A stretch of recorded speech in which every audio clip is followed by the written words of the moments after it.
Apprenez le français facilement, rapidement et avec plaisir. Abonnez-vous et commencez votre aventure linguistique avec nous. Salut Youssef, comment ça va aujourd'hui? Salut Claire, je vais très bien merci. Et toi? Ça va super. Dis-moi, tu progresses beaucoup en français ces derniers temps. Tu pratiques souvent? Oui, j'essaye de parler un peu tous les jours. Je regarde des vidéos, j'écoute des podcasts et surtout, j'apprends le vocabulaire du quotidien. C'est la meilleure méthode. Le vocabulaire du quotidien, c'est ce qui te permet de parler naturellement. Quels mots ou expressions as-tu appris récemment? Par exemple, j'ai appris des expressions comme ça marche, pas de souci, à tout à l'heure, je suis pressé, tiens, voilà. Ce sont des phrases simples, mais on les entend partout. Exactement. Ce sont des expressions que les Français utilisent constamment. Par exemple, au lieu de dire oui, on dit souvent ouais. Au lieu de je ne sais pas, on dit je sais pas. Oui, j'ai remarqué ça. Et parfois, j'entends des mots comme boulot pour travail ou fric pour argent. Ah oui, ça, c'est du langage familier. Il faut le comprendre, mais ne pas toujours l'utiliser, surtout dans des situations formelles. D'accord. Et dans la vie de tous les jours, quels sont les mots les plus utiles? Les verbes de base. Manger, boire, dormir, aller, faire, vouloir, pouvoir. Et aussi des mots pour les routines. Réveil, douche, petit déjeuner, travail, pause, repas, soirée, sommeil. C'est vrai, je les entends souvent dans les conversations ou dans les séries. Tu sais, une bonne idée, c'est de créer des mini-dialogues autour de ta journée. Par exemple, je me réveille à 7 heures, je prends ma douche, je prépare mon café, je vais au travail, je rentre à la maison. Oui, j'ai commencé à faire ça. Ça m'aide à mémoriser les verbes et les phrases utiles. Excellent. Et pour enrichir ton vocabulaire, tu peux aussi noter les mots que tu entends souvent dans les films. Oui, par exemple, j'entends souvent en fait, tu vois, d'accord, bah oui, c'est clair. Ah oui, ce sont des expressions typiquement françaises. Elles donnent du naturel à la conversation. Parfois, je comprends les mots, mais pas toujours leur ton. Par exemple, ça va peut vouloir dire beaucoup de choses. C'est vrai. Ça va peut être une question, une réponse ou même une façon de dire laisse tomber. Le ton change tout. Donc, il faut écouter beaucoup pour comprendre les nuances. Exactement. Le vocabulaire du quotidien, ce n'est pas seulement des mots. C'est aussi le rythme, l'intonation et les expressions du visage. Oui, c'est ce que j'aime dans le français. C'est vivant. T'as tout compris. Continue comme ça et bientôt tu parleras français comme un natif. Merci Claire. Avec toi, apprendre devient vraiment agréable. Merci Youssef. On se revoit demain pour un autre sujet du quotidien. Avec plaisir. À demain. À demain. Et n'oublie pas, pratique un peu chaque jour, c'est le secret. Salut Youssef. Tu sais, j'étais en train de penser à quelque chose. Quand on apprend le français, on se concentre souvent sur la grammaire, mais on oublie parfois le vocabulaire du quotidien. C'est vrai. Et pourtant, c'est ce vocabulaire qu'on utilise le plus souvent dans la vie réelle. Sans ces mots, on ne peut pas communiquer naturellement. Exactement. Moi, j'aime bien apprendre les mots liés aux activités de tous les jours. Se lever, prendre le petit déjeuner, aller au travail, faire les courses, se reposer, etc. Oui, et je me rends compte que la plupart des conversations quotidiennes tournent autour de choses simples. La nourriture, le temps, la famille, les émotions. Tout à fait. Par exemple, quand je parle avec mes amis, j'utilise souvent des expressions comme j'ai faim, j'ai soif, je suis fatigué, il fait chaud aujourd'hui, je dois faire la vaisselle. Ce sont des phrases basiques mais essentielles. Oui, et j'essaye d'apprendre les mots en contexte. Par exemple, pour le matin, j'ai appris tout le champ lexical de la routine. Le réveil, la brosse à dents, le café, la douche, les vêtements, les clés, le sac, le bus. C'est parfait. C'est la meilleure méthode. Apprendre par thème, pas par liste isolée. Moi, j'aime aussi apprendre les expressions toutes faites, comme ça marche, pas de souci, c'est pas grave. On y va? Oui, les chunks, comme on dit. Ils donnent du naturel à la conversation. Exactement. Et pour enrichir ton vocabulaire, tu fais quoi? Eh bien, j'ai un petit carnet dans lequel j'écris les mots que j'entends dans les séries ou les vidéos. Mais je ne les apprends pas seul. J'écris toujours une phrase avec. Très bonne habitude. Par exemple, au lieu de mémoriser boulangerie, tu écris je vais à la boulangerie acheter du pain. Oui, comme ça le mot vit dans une situation réelle. Et tu révises souvent ton carnet? Oui, chaque soir je relis une dizaine de phrases. Et parfois je les dis à voix haute, pour pratiquer l'oral en même temps. Parfait. Moi, j'aime aussi associer les mots à des images. Par exemple, quand j'apprends la chaise, je regarde une vraie chaise. Le cerveau retient mieux ce qu'il voit. Oui, la mémoire visuelle est très puissante. Et tu sais quoi? J'ai même collé des étiquettes sur les objets de ma maison avec leur nom en français. Quelle bonne idée! Comme ça, tu vois les mots chaque jour sans effort. Exactement. Et pour les verbes, j'essaye de les utiliser dans des mini-phrases.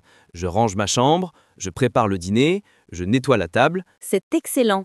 Ce sont les verbes de la vie quotidienne. Ranger, nettoyer, préparer, cuisiner, laver, dormir, sortir. Oui, et pour parler du temps, j'ai appris des expressions utiles. Il fait beau, il pleut, il fait froid, il y a du vent. Ce sont des phrases qu'on utilise tous les jours en France. Et pour les émotions, tu connais lesquelles? Oui, je suis content, je suis triste, je suis en colère, j'ai peur, je suis surpris. Bravo! Et les petites expressions de politesse, tu les utilises souvent? Oui, s'il vous plaît, merci beaucoup, de rien, excusez-moi, bonne journée, à bientôt. Parfait. Tu vois, ce genre de mots crée une vraie interaction humaine. Oui, et j'ai aussi remarqué que les Français utilisent beaucoup de petites expressions familières comme ben, bah oui, tu vois, d'accord. C'est vrai, ces petits mots, qu'on appelle mots de remplissage, rendent la parole plus naturelle. Oui, j'essaye de les imiter quand je parle, mais sans en abuser. Oui, c'est ça, juste pour donner le rythme. Et tu sais, le secret pour retenir le vocabulaire, c'est de le réutiliser souvent. Oui, j'ai compris qu'il vaut mieux utiliser 10 mots tous les jours que d'en apprendre 100 une seule fois. Exactement. Et surtout, ne pas se contenter de les lire, il faut les dire, les entendre, les écrire. Oui, c'est ce qu'on appelle les 4 compétences. Écouter, parler, lire, écrire. C'est ça. Et le vocabulaire du quotidien, c'est la base de tout. Si tu le maîtrises, tu peux survivre dans n'importe quelle situation.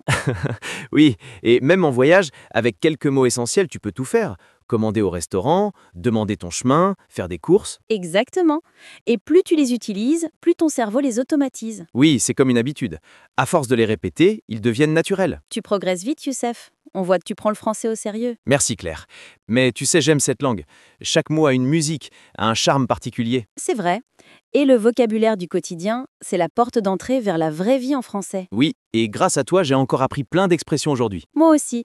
Chaque échange est une nouvelle leçon. Alors, on continue la prochaine fois avec un nouveau thème? Avec plaisir. La prochaine fois, on parlera du vocabulaire de la cuisine, tiens. Oh, super. J'adore cuisiner. À très bientôt Claire. À très bientôt, Youssef. Et continue à enrichir ton vocabulaire jour après jour. Salut Youssef, tu sembles absorbé par ton téléphone.